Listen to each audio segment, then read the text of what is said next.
This is the Friday edition of Severe Thunderstorm Outlooks. I'm meteorologist Ted Keller. We still have some slight risk areas. That's the yellow you see on the screen. Let's go in and look at this. It basically encompasses central Missouri, parts of Illinois and Kansas, another little separate area out here in the High Plains, Panhandle region, southeast Colorado. We can zoom in, though, and show you some more cities on this. Not a real dense population out here around Lamar or Springfield, but of course there are some folks living out there, but there is a slight risk there, level 2 out of the 5. And then the level 2 area also includes Kansas City, Columbia, and St. Louis, so the I-70 stretch there, maybe as far north as Quincy, and Springfield, Missouri is included in that, as well as Cape Girardeau. So how do we break the threat down here? Well, there is a tornado risk associated with this level 2 here, and you can see right here that it basically encompasses the same area, except it doesn't go as far south.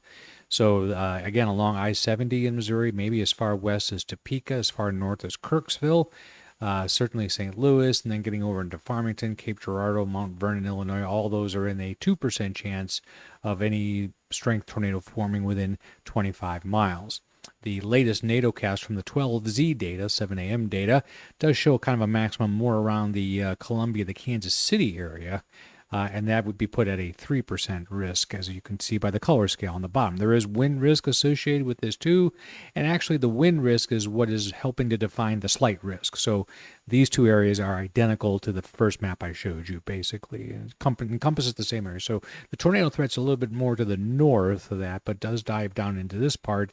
But the wind risk is what basically covers the rest of that yellow or level 2 out of 5 risk area. There is a wind risk on NATOcast for today. Interestingly, it's over in the Carolinas, which keeps showing up on a lot of the things that I'm looking at, even though the Storm Prediction Center is not getting too overly excited about that particular risk. CSU's outlook does have tornado risks of all places out here in the Appalachians. And wind risk is the primary calling card for today, with almost no mention of hail at all. Then we go to Saturday, and this whole thing slides south. There's a couple things I want you to note about Saturday's forecast, though. First of all, let's just take care of the number 2, level 2 here. So northern and northeastern Arkansas, including Jonesboro and Little Rock, over to Memphis, over to Chattanooga, Nashville, and also into northern Alabama. But now if I take a look at the wind risk associated with this, the 15% chance, the highest probability of any severe wind gust is in the yellow area. But they're looking at an intensity level here that goes all the way back to Tulsa and almost to Oklahoma City, does cover the southern tier of counties in Missouri and all of northern Arkansas. So in other words, the probability here is lower that you'll get a severe wind gust, but the intensity percentages shown here are equally the same as they are where the percentage is a little bit higher. So again, in the Ozarks, I might do a special post on this later on today, just some pictures showing tomorrow's forecast. They'll update with that within the hour, and we'll see if this changes at all for those areas right along the Moark border. Here on CSU's outlook for Saturday, no hail of any concern. They continue the wind risk mention out here in the Carolinas. It always shows up as a 30%, so we'll see if that verifies. And then on Sunday, just the level 1 marginal risk area from Arkansas basically to the South Carolina seashore, and pretty much all of Georgia, a good chunk of Mississippi and Alabama too, and a good chunk of Tennessee in that marginal low-level risk of any severe weather. Tornado non-existent on Sunday.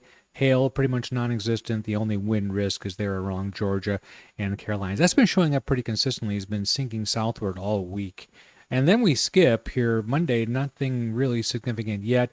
Tuesday, of all places, northern New England is basically under the gun. Most of Maine, the northern half of Vermont and New Hampshire, and a small corner of northern New York State. And if we take a look at CSU, it'll show on the right the one I just showed you. That's the Storm Prediction Center's outlook. And then we're looking at a 15% probability from Canada down into that exact area. Then really beyond that, nothing much else to talk about. So we'll sum up the supercell composites for the 10th through the 16th there. And kind of a smattering of activity, not real intense. Michigan seems to be winning on that one over the next 7 days. And then for the 17th through the 23rd, a real decrease in the percentage chances of supercells, and where they do exist, it's pretty much all in the northern plains. And then if we look on the last, almost the last days of July, 24th through the 30th, there seems to be a band of more upper 20s, around 30% probability showing back up in Nebraska on over to the Great Lakes states.